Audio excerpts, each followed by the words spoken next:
nothing but fiction. So I'd like you to come inside and have a sit by the fire, and we'll have a chat about quite a few things. London News in a fictional home. As I said, in here we can say and do as we please, because it could be seen on reasonable grounds that what we say may be or may not be true. Now we have a fictional television here. I will put some information up there about the subject I'm talking about, and of course I will disappear as whenever I feel like it. I will come and go as please while the television is explaining what I'm about to speak about. Now, we all remember that human beings have a habit of pointing the finger. We are very good at pointing the finger. Remember, when you're pointing your finger forward, there are 3 fingers pointing back. So when you point at somebody, there's 3 fingers pointing back at you. Now, the reason I brought that up, the politicians today, these criminals, they could be seen again on reasonable grounds, they are criminals because they're treasonous, they're fictional, they're just bad news. They blame China for everything. It's all China's fault, point the 3 fingers pointing back. But it's not all China's fault. China took advantage of these criminals way, way back. Now, the Labour Party are the biggest bunch of criminals that ever walked on the land. Today they're joined by the Greens. So let's go back to where the finger pointing should never have took place in the first place, back to the Lima Agreement. And who was the orchestrator? That was a big word to say for an Irishman, who started this. Now I'll disappear for a few seconds and I'll let you have a look on the fictional TV. Well, may we say, God save the Queen. Because nothing will save the Governor-General.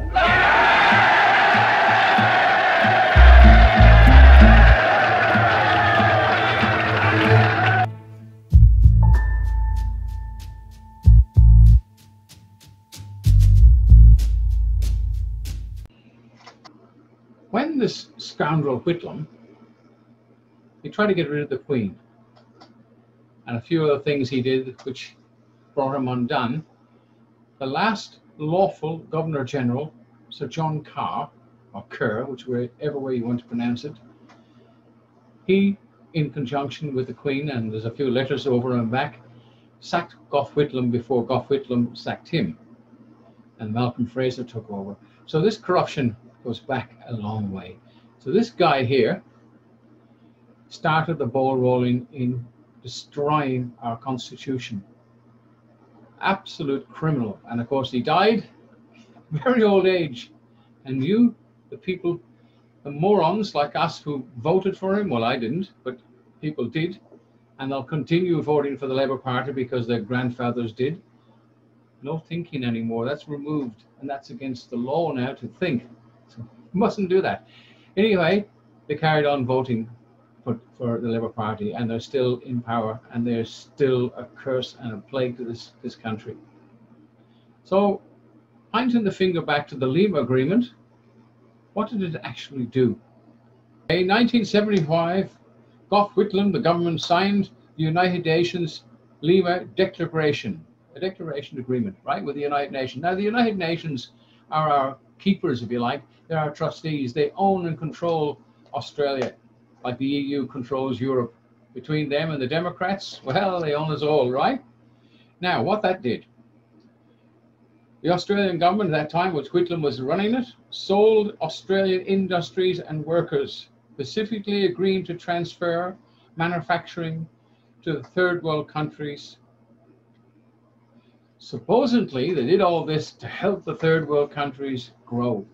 Well, China did grow, and good luck to them. They took advantage of these criminals, and they built their countries up from third world countries. Perhaps they weren't, but they were pretty back in the old dark ages as far as production was concerned. Now they are absolutely rolling in money, and good luck to them. They own them, and they're buying properties in Australia, and the people are complaining about it, but it's not their fault. Our criminal politicians have made it easy. Now, the Labour Party started the ball rolling. We'll go on to Bob Hope next, and where he really finished things off. But you can't blame China for taking advantage of these criminals. They sold them everything. They took our jobs. There's no work anymore. And then they used to have policies when they went out for elections says, we will get more jobs. They gave them all to China and third world countries. So there's no manufacturing anymore. Criminals in the making. Government. For the first time, cameras were allowed inside the Governor-General's study. I, Robert James Lee Hawke, do swear that I will be faithful and bear true allegiance to Her Majesty Queen Elizabeth II, her heirs and successors, according to law, so help me God.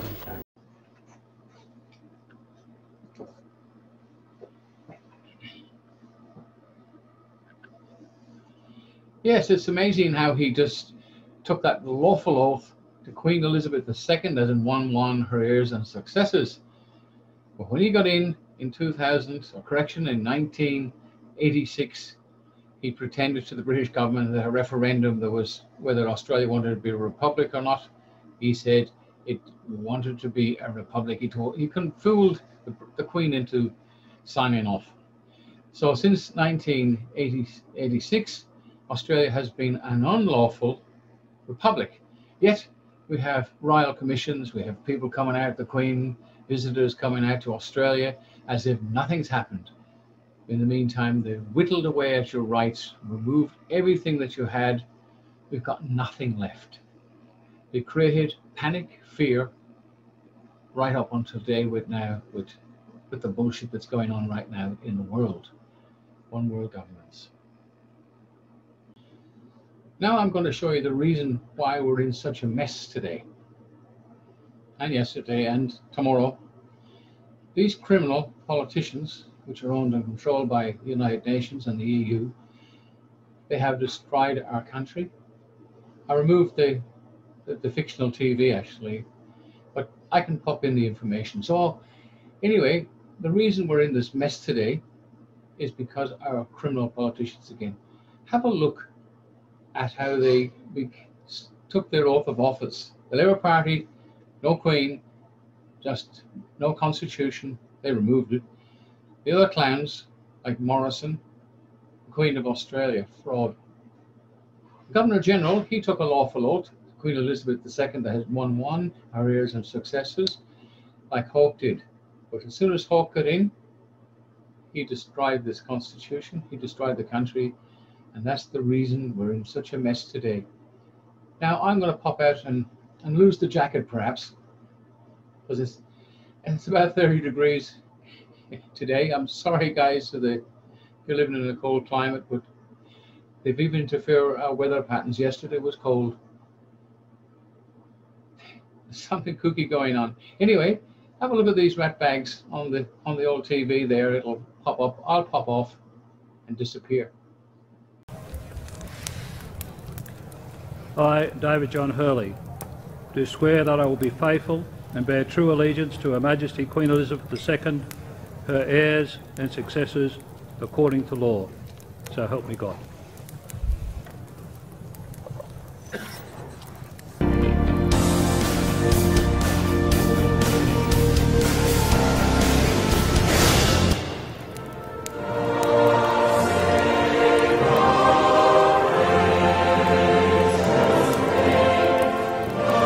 I, Scott John Morrison, do swear that I will well and truly serve the people of Australia in the office of Prime Minister, and that I will be faithful and bear true allegiance to Her Majesty Queen Elizabeth II, Queen of Australia, so help me God.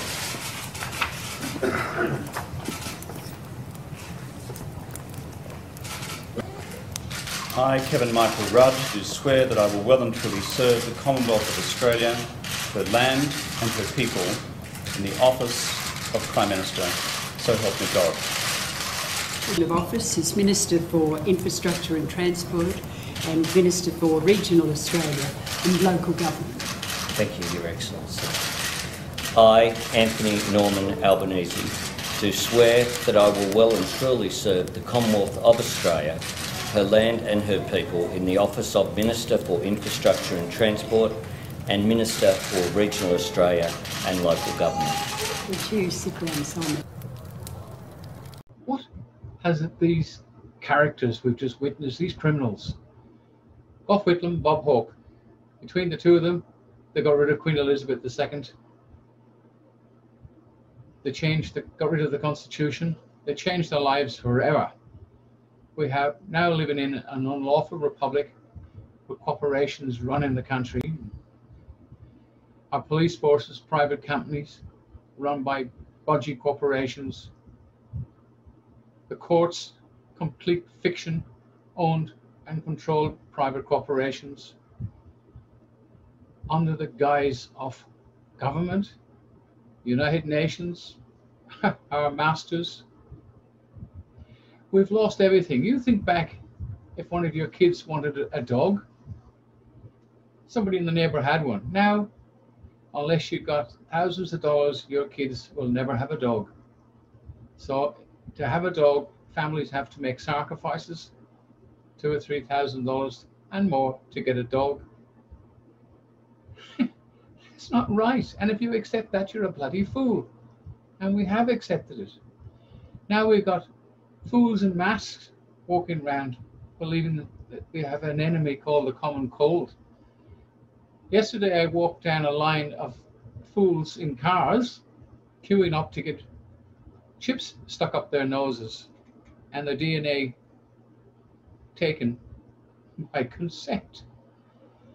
Out of about 100 cars, the line I walked, it was very busy. It was on the last day of 2020. Today obviously is January the 1st, summer here in Australia. But out of about 100 cars, there was probably 3 what we would regard as Australian. The rest were Labour Party supporters. Now the Labour Party built their base on immigration. So we have nobody to protest because we have believers. Masks were not compulsory in Victoria or in New South Wales or any other state in Australia. In fact, some states don't have any at all.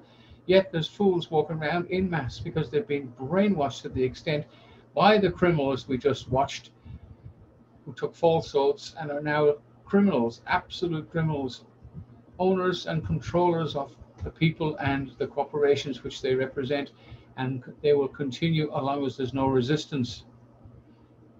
Now I'm going to look at one of the acts that they brought out, the health department. The document they produced could be seen on reasonable grounds was written by a child of 5 years old as the grammar. It was complete and utter rubbish. Pronouns, adjectives, all the colour of law, no verbs, nothing, no common sense. The thing was a farce. They produced this document as a rule that made it into a law. It expired on the 8th of November, but now they're trying to reenact it without they need Parliament because they don't need it. And any voting in the future will be conducted by postal votes, which was the purpose of the whole thing in the first place. Now, after going down that lane of doom and gloom and pointing the fingers at the criminals, what are we going to do about it? Well, a number of things. There are 2 juries in existence, a jury of 12 and a jury of 23 called a grand jury. The difference, a grand jury is just a big jury. It really got established in I think in 1671 in the United States. But it goes back to the kings and queens of the UK, where the king used to put a lot of frivolous charges out, charging people left, right and centre, as they say. So a grand jury was set up in that time to put a case to 23 peers, if you wish, who made the decision whether there was a charge necessary or not. And if there was a case to answer, then it went to a normal jury of 12. Now, Australia, the fictional system or the statute system, which applies only to persons. So it doesn't say anywhere in the law, a man or a woman, it says person, and then they brought in natural person, which is fiction. It's just a corporation, right? So Hawke, Whitlam, and their successors, up until now, the Liberals here have gone completely left-winged because they want votes. They're not going to get them because we're not that stupid anymore. So what are we going to do? We're going to create from a number of people a grand jury. Now, this is not the principles of the common law of the UK, but it doesn't really matter because the grand jury goes back to the kings and queens. So just to, rather than you bringing a charge against leaders of the states, these CEOs of Victoria, which would be Daniel Andrews, he's the CEO, and others, the grand jury will decide whether or not these characters have committed crimes. And it wouldn't be very hard to come up with a decision, but we can't preempt that. Then the grand jury, which has got a foreman and a deputy foreman, they sign what's known as an indictment. So we go there with the accused who has an indictment from a grand jury. He has a case to answer. Then we have a public meeting, which we will have, probably in February. The grand juries will take place in January 2021. Good, I've said it for the first time. But the jury will be picked from a public meeting. There will be complete strangers to each other. There will be a public meeting. The jury, the names will be put in a hat, and from that hat, 12 men or 12 women or a mixture will be picked out. And of course, they can be scrutinized if they've got prejudice against a particular, just like they do in the normal courts, which used to be good. I mean, the fictional courts, as we call them now, were statute courts. They were reasonable courts. They've just gone astray. No juries anymore. It's criminal, absolute criminal. They were called at one time Star Chambers, and of course that changed to kangaroo courts. You'll find in a British court, I don't know whether they still do it, there was 3 magistrates, because no one man can judge others because all men have prejudice. Here it's down to one magistrate. It's a kangaroo court, nothing more. You're guilty while you turn up. Anyway, back to the common law court. The common law court, then, the jury will make a decision whether this defendant has been found guilty. The information goes back to the International Common Law Court in the UK. Now, the International Common Law Court is only set up here in Victoria. There's a few other people in other states doing their own thing, which is quite okay. It's got nothing to do with us. But we're under the banner of the International Common Law Court, and that way we will stay. And the reason we're slow to get off the ground, because we will do everything by the book. There will be no way they can point fingers and say, you've done something wrong. The jury, the court will be on a level playing field. The jury will be from the public, and we'll go from there. The decision by that jury is independent, and it will stand. Now, who are these jury people? The jury are our peers from the people of Victoria, the people of Australia. We're not the court. The people are the court. So looking forward to setting that up. We're coming through. We will need a little bit of help from quite a few people. At the moment, we'll have to wait till the end of this month or till we start up the courts, right? But anyway, looking forward to you guys getting involved. We've got to stop this rot.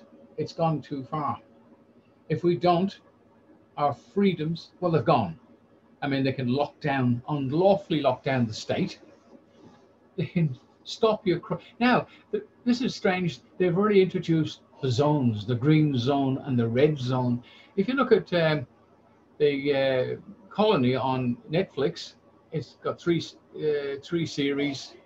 There are about 13 episodes in each series. They had zones, which the green zones, and the private corporations, which were the police, and which they are here, stop people leaving. I mean, really, what's happening is it's not legal.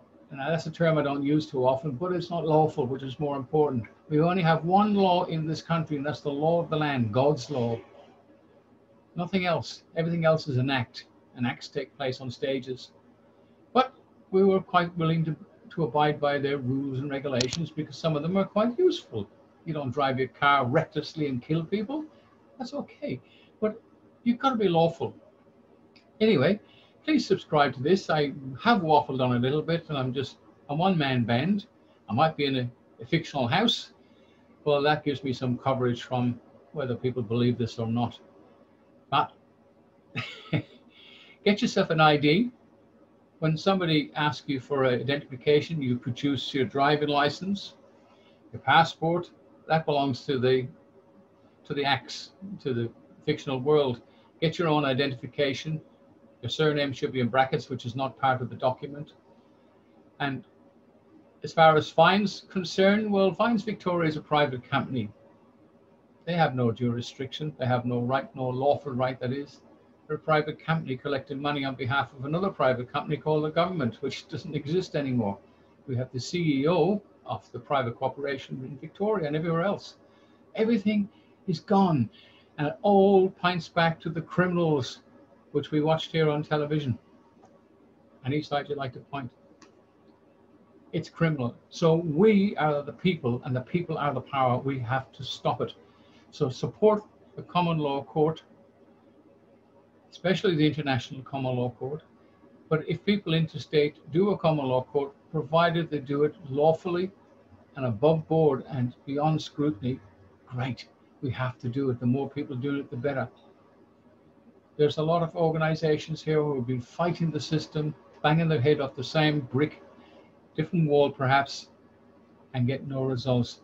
One day at a time, through common law and through the people of this state and this country and this world, we will fight back one criminal at a time.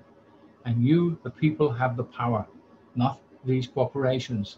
They're ill, they're illegal, they're unlawful, and they're corrupt. London News sign off. Thanks for watching. I hope I haven't bored too many people to death. If I have, well, it's a sad movie. It's not compulsory.